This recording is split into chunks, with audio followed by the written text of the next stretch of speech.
யோசுவா அதிகாரம் 18. எஞ்சிய நிலத்தை பங்கிடல்.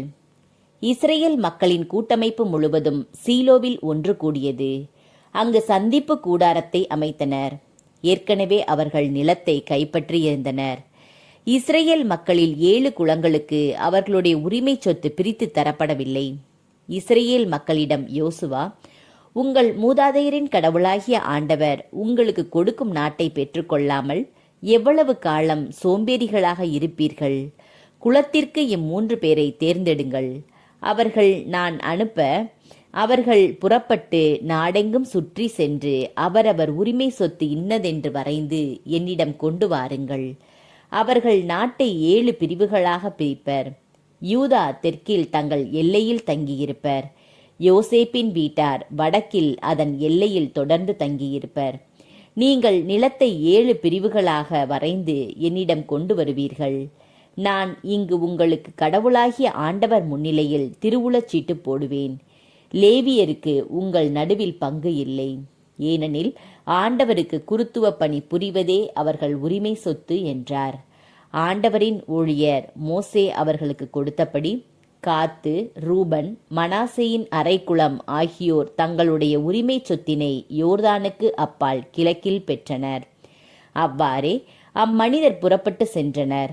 நிலத்தை வரையுமாறு செல்பவர்களுக்கு யோசுவா கட்டளையிட்டு கூறியது, சென்று நிலத்தை சுற்றி பார்த்து வரைந்து கொண்டு வாருங்கள். நான் உங்களுக்கு ஆண்டவர் முன்னிலையில் சீலோவில் திருவுளச்சீட்டு போடுவேன். அம்மனிதர் சென்று நிலத்தை சுற்றி பார்த்தனர். நகர்களின் பட்டியலை 7 தொகுதிகளாக புத்தகத்தில் எழுதினர். சீலோவில் பாளையம் இறங்கியிருந்த யோசுவாவிடம் திரும்பி வந்தனர். யோசுவா சீலோவில் ஆண்டவர் முன்னிலையில் அவர்களுக்கு திருவுளச்சீட்டு போட்டார். அங்கே யோசுவா இஸ்ரேல் மக்களுக்கு அவர்களுடைய பிரிவுகளின்படி நிலத்தை பங்கிட்டார். பென்யமீனுக்கு அளிக்கப்பட்ட பகுதி. முதல் சீட்டு பென்யமீன் குலத்தாருக்கு அவர்கள் குடும்பங்களின்படி விழுந்தது. அவர்களது எல்லை யூதா மக்களுக்கும் யோசேப்பின் மக்களுக்கும் இடையில் விழுந்தது. அவர்களது எல்லை வடக்கு பகுதியில் யோர்தானில் இருந்து தொடங்கி பின்னர் எரிகோவில் வட சரிவில் ஏறி பிறகு மேற்கில் மலைப்பக்கம் சென்று பெத்சாவேன் மலைப்பகுதியில் முடிவடைகிறது. மீண்டும் அவ்வெல்லை அங்கிருந்து தெற்கு பக்கமாக பெத்தேல் என்னும் லூசின் சரிவை நோக்கி சென்று அதனை கடக்கிறது. பின்னர் அவ்வெல்லை கீழ் பெத்கோரோனுக்கு மேற்கே மலை மீது உள்ள அத்தராத்து அதாரை நோக்கி செல்கிறது.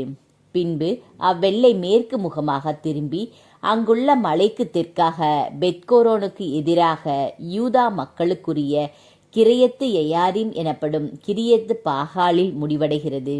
இதுவே மேற்கு எல்லை. அதன் தென் எல்லை கிரியத்து எயாராமின் எல்லை பகுதியில் தொடங்கி மேற்காக சென்று பிறகு நெப்தோவாகு நீர்நிலைகள் வரை போகிறது.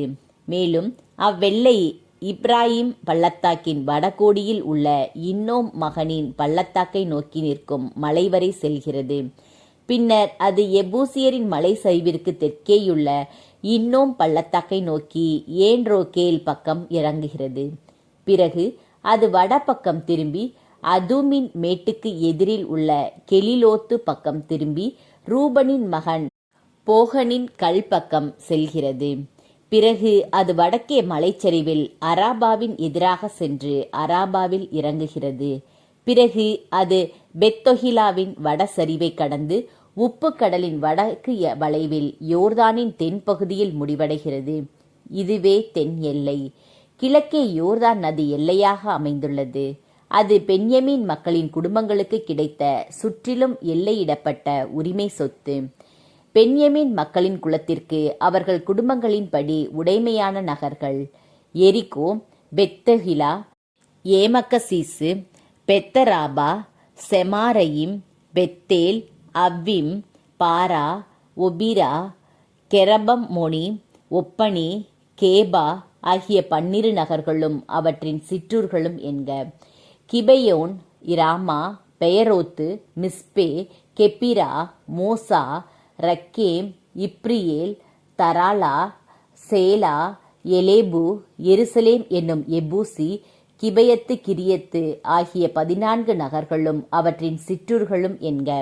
இது பென்யமீன் மக்களுக்கு அவர்களின் குடும்பங்களின்படி கிடைத்த உடைமை.